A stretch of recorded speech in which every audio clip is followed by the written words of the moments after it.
आज हम कुछ विद्रोह के बारे में बात कर रहे हैं। और सबसे पहले मैं स्टार्ट करता हूँ आपको सन्यासी विद्रोह के, जो कि आपको कहा जाना चाहिए कि बंगाल में 1770 और 80 में, और उसके कुछ क्षेत्र में 1763 और 1800 के बीच जो है सो इसका प्रभाव रहा था। सबसे पहले कि इसका ये जो विद्रोह हुआ था वो किस कारण से हुआ था।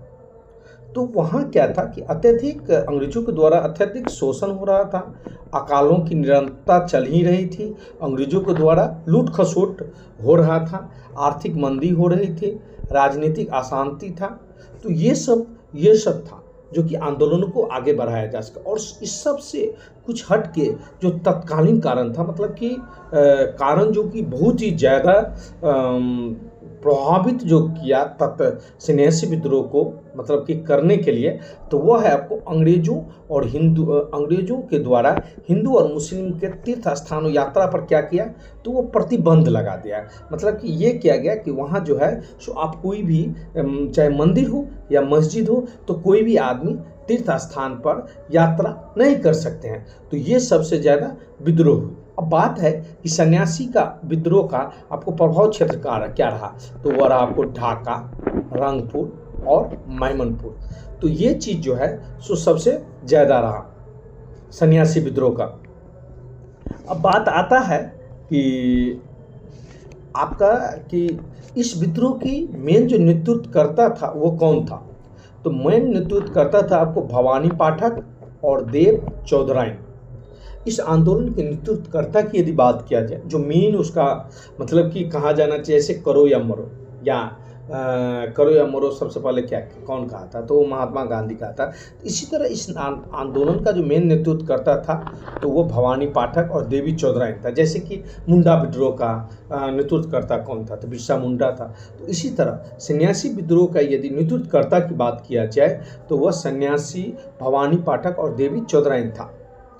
अब बात आता है कि विक्रम चंद्र चटर्जी के द्वारा लिखित उपन्यास आनंद मठ का जो कथनाक है, तो वो आपको सन्यासी विद्रोह, ये बहुत बार जो है सो आपको क्वेश्चन एग्जाम में आता है कि आपको सन्यासी विद्रोह आनंद मठ जो उपन्यास है वो किस पर आधारित है, तो वह है आपको सन्यासी विद्रोह पर। अब सन्यासी विद्रोह को दबाने के लिए क्या किया गया, तो उस टाइम में का जो ये था, इसको क्या कहते हैं, गवर्नर वारेन हेस्टिंग्स, उसको जो है सो यह सन्यासी विद्रोह को दबाने के लिए उसे जो है सो नियुक्ति किया गया, और ये धीरे धीरे करके सन्यासी विद्रोह दब गया। अब बात आता है पाइक विद्रोह का। पाइक विद्रोह की यदि बात किया जाए तो यह जो है सो आपको 1817 और 25 में जो है सो इसका प्रभाव रहा। यह विद्रोह मेनतः उड़ीसा में जो है, उड़ीसा जाति के पाइक जातियों के द्वारा जो है सो यह विद्रोह जो है सो आपको शुरुआत हुई थी। कहाँ से शुरुआत हुआ था, तो ये उड़ीसा से शुरुआत हुआ था। कब से कब था इसका प्रभाव, तो 1817 से 25 तक था, ठीक है। और इसके द्वारा ब्रिटिश ईस्ट इंडिया कंपनी के विरुद्ध एक सशक्त विद्रोह था। ये उड़ीसा के खुर्दा जिले से शुरुआत, कहाँ से शुरू हुआ था, तो ये उड़ीसा का खुर्दा जिले से आपका शुरू हुआ था। अब बात आता है कि ये बक्सी जगबंधु विद्याधर के नेतृत्व में इस विद्रोह का अंजाम दिया गया। अब बक्सी जगबंधु विद्याधर क्या थे, तो वह आपको खुर्दा के राजा के सैन्य कमांडर थे। क्या थे, खुर्दा के राजा जो उड़ीसा में है, तो उसके सैन्य कमांडर थे बक्सी जगबंधु विद्याधर। और इसी के नेतृत्व में जो है सो ये पाइक विद्रोह आपको शुरुआत किया गया। पाइक जाति के परंपरागत रूप से खुर्दा के राजा सैन्य गतिविधियों के लिए करमुक्त भूमि आवंटन किया था, लेकिन अंग्रेजों क्या किया, तो उसे जो है सो जबरन वसूली करने लगा। तो इसी पर जो है सो आंदोलन आक्रोशित हुआ, लेकिन ये ज़्यादा दिन तक नहीं रहा, और 1825 में इस आंदोलन को पूर्णतः दमन कर दिया गया। ठीक है, तो ये फाइनल होगी ना।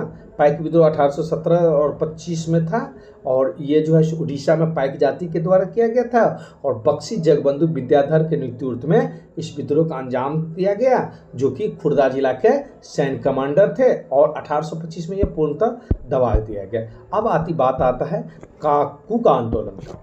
कुका आंदोलन की यदि बात किया जाए तो यह जो है सो आपको धार्मिक आंदोलन के रूप में प्रारंभ हुआ।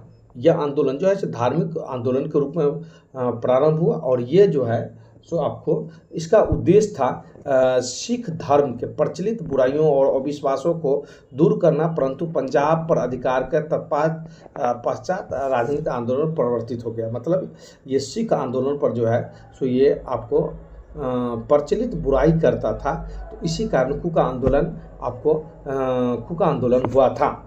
और यदि कुका आंदोलन की बात किया जाए तो इसकी शुरुआत की यदि बात किया जाए तो ये पंजाब में कुका आंदोलन की शुरुआत हुआ था, और भगत जवाहर मल एवं उसके शिष्य बालक सिंह के द्वारा नेतृत्व हुआ था। किस के द्वारा नेतृत्व हुआ था?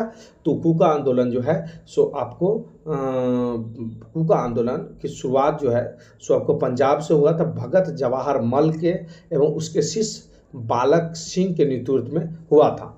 1863 में बालक सिंह की मृत्यु हो गया, उसके सिंह राम सिंह कुका के नेतृत्व में यह विद्रोह जोर पकड़ गया। ठीक है, अब जो है सो राम सिंह के कुका के नेतृत्व में फिरोज शाह में पहला विद्रोह हुआ, और ये जो है सो आपको उखाड़ फेंका, और 1872 में राम सिंह कुका को गिरफ्तार करके रंगून भेज दिया।